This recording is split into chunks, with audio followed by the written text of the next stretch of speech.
की गेले अनेक वर्ष आपण ज्याची आतुरतेने वाट पाहत होतो, नेहमी आपल्याला या रस्त्याने जात येत असताना अनेक वर्ष हे सुतिकागृह जे आहे मोडकळी झालेलं आपल्याला त्या ठिकाणी पाहायला मिळत होतं.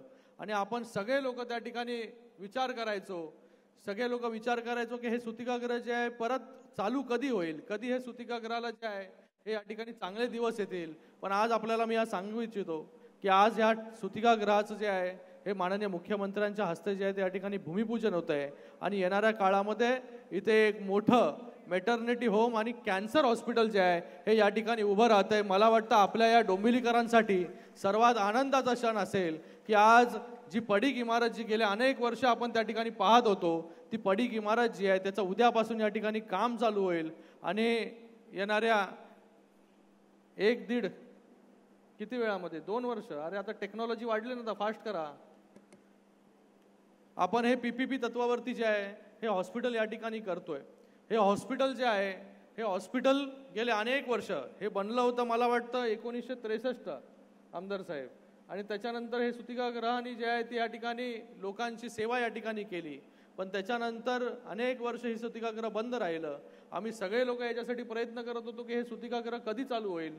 पण आज या सुतिकागृहाला जे चांगले दिवस या ठिकाणी आले.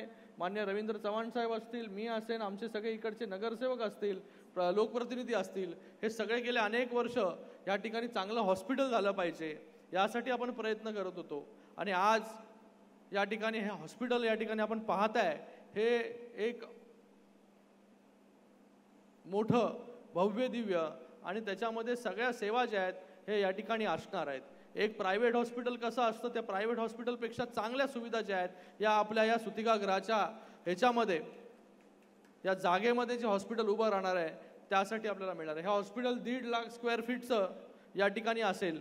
त्याच्यामध्ये सगळ्या कॅन्सरवरच्या शस्त्रक्रिया असतील, त्यांना रेडिओथेरपी असेल, किमोथेरपी असेल, या सगळ्या गोष्टी ज्या आहेत हे या ठिकाणी आपण वेगवेगळ्या योजनाच्या माध्यमाने लोकांना देणार आहोत. 1.5 लाख स्क्वेअर फीटचं हॉस्पिटल आणि आता फक्त ग्राउंड+1ची इमारत या ठिकाणी उभी आहे. पण आता या ठिकाणी जे आहे हे 200 कोटी खर्च करून जे आहे हे हॉस्पिटल या ठिकाणी उभं राहत आहे. त्याच्यामध्ये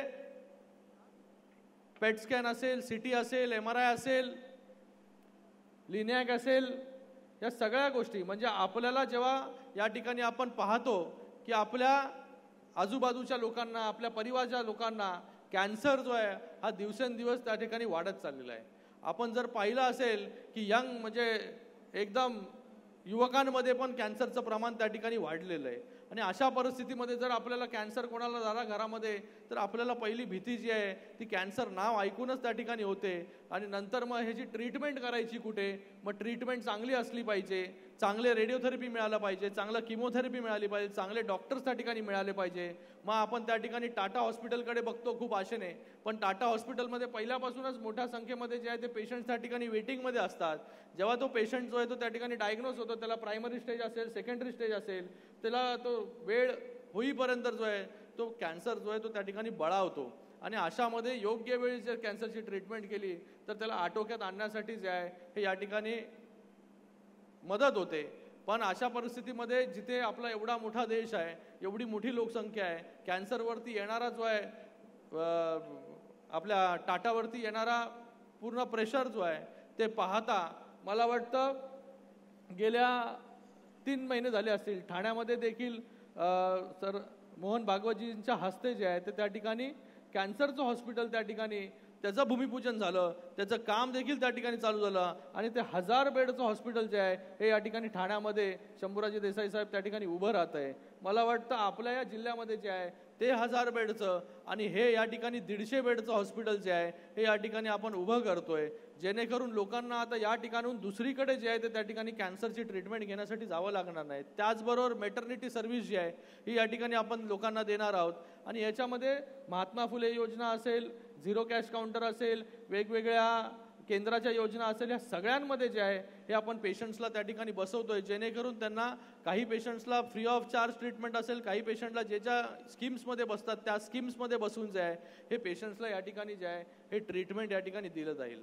आपल्या या पूर्ण मतदारसंघामध्ये आरोग्य सर्व्हिस चांगली असली पाहिजे, सेवा चांगली असली पाहिजे, या हेतूने अनेक अशी आपण कामं या ठिकाणी चालू केली. आज ह्याचं आपण भूमिपूजन करतोय.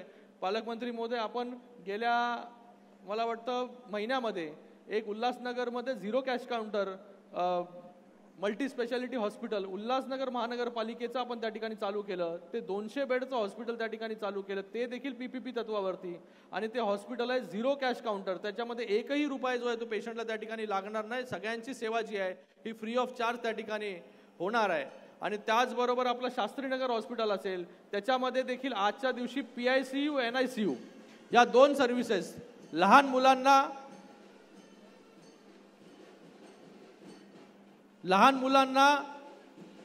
NICU जर लागलं तर आपल्याला ठाण्याच्या दिशेने मुंबईच्या दिशेने जावं लागत होतं. आणि या डोंबिवलीच्या शास्त्रीनगरमध्ये पहिल्यांदा NICU आणि PICU या दोन्ही सर्व्हिसेस देखील त्या ठिकाणी आपण चालू करतोय. त्याच्यासाठी देखील खासदार निधीमध्ये मोठा फंड जो आहे तो त्या ठिकाणी देण्यात आला. आणि आपल्याला माहिती आहे शास्त्रीनगरमध्ये आधीपासून आपण रेडिओलॉजी पॅथॉलॉजी ही सर्व्हिस देखील त्या ठिकाणी आपण चालू केलेली आहे.